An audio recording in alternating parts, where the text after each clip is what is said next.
Assalamualaikum warahmatullahi wabarakatuh. Bagaimana kabar semuanya? Mudah-mudahan sehat walafiat ya.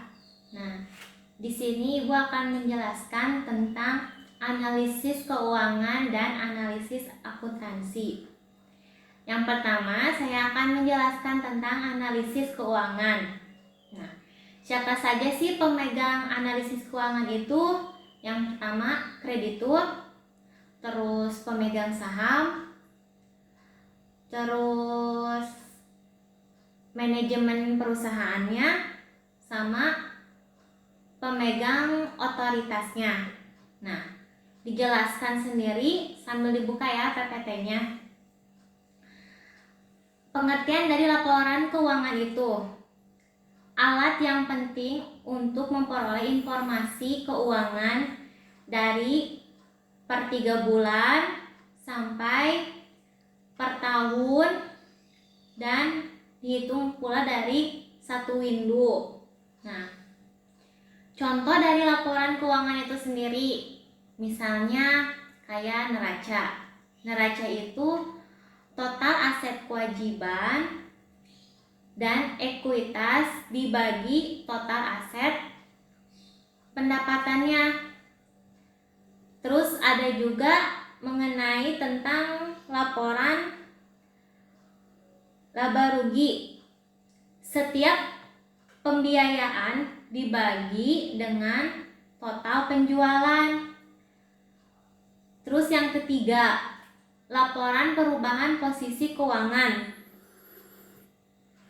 Ringkasan kegiatan transaksi dibagi dengan modal dan pembiayaannya. Terus ada lagi yang keempat, catatan dan laporan lain sebagai penjelasan bagi laporan keuangan, yakni informasi tambahan mengenai laporan keuangan. Nah, apa saja sih dari tujuan analisis laporan itu? Yang pertama, membantu menilai kerja. Kedua, menggali informasi keuangan. Yang ketiga, mengetahui kesalahan laporan-laporan. Yang keempat, membandingkan perusahaan satu dengan perusahaan lainnya. Yang kelima, memprediksi potensi keuangannya. Jadi potensi keuangannya ada yang naik, ada yang turun, dan ada yang naik pula. Jadi secara fluktuatif. Terus yang terakhir, membantu dalam pengembalian keputusan.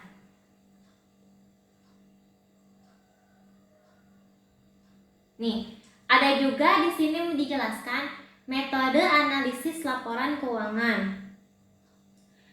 Metode komparatif, yakni membandingkan laporan keuangan yang lalu dengan yang sekarang. Terus ada lagi metode analisis, membandingkan laporan tahun lalu dengan menggunakan grafik secara naik turun. Dan yang ketiga, metode common size financial statement, yakni menjadikan laporan keuangan dalam bentuk analisis dari program linier, seperti contoh Y sama dengan A plus BX. Terus yang terakhir, metode index time series. Jadi laporan keuangan sebagai indeks per tiap tahun.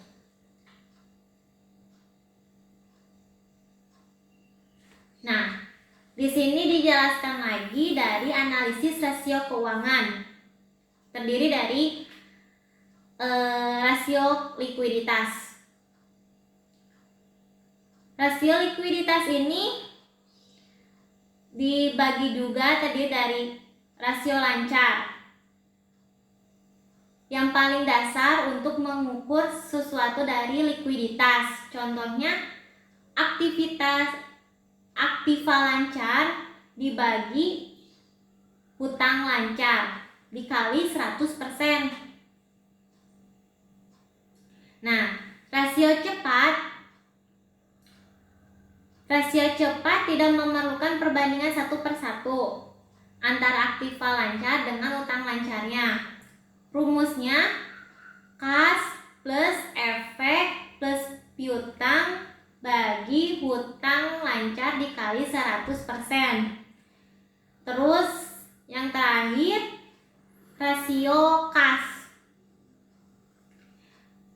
Rasio kas berguna untuk kemampuan dari suatu perusahaan. Rumusnya kas rasio sama dengan kas plus efek dibagi hutang lancar.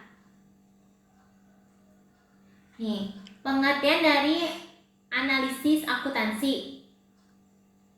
Persyaratan yang terpenting dari laporan keuangan yang paling efektif.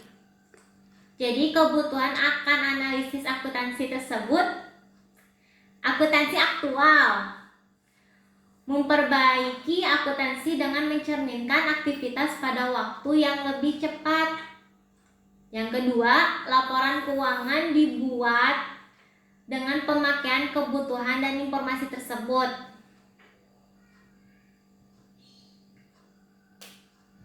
Fungsi dari akuntansi itu sendiri,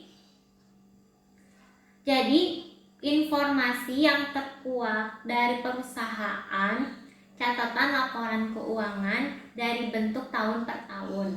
Nah, nanti kalian baca terlebih dahulu dulu, baru menyimpulkan kesimpulannya bagaimana. Cukup sekian, terima kasih. Assalamualaikum warahmatullahi wabarakatuh.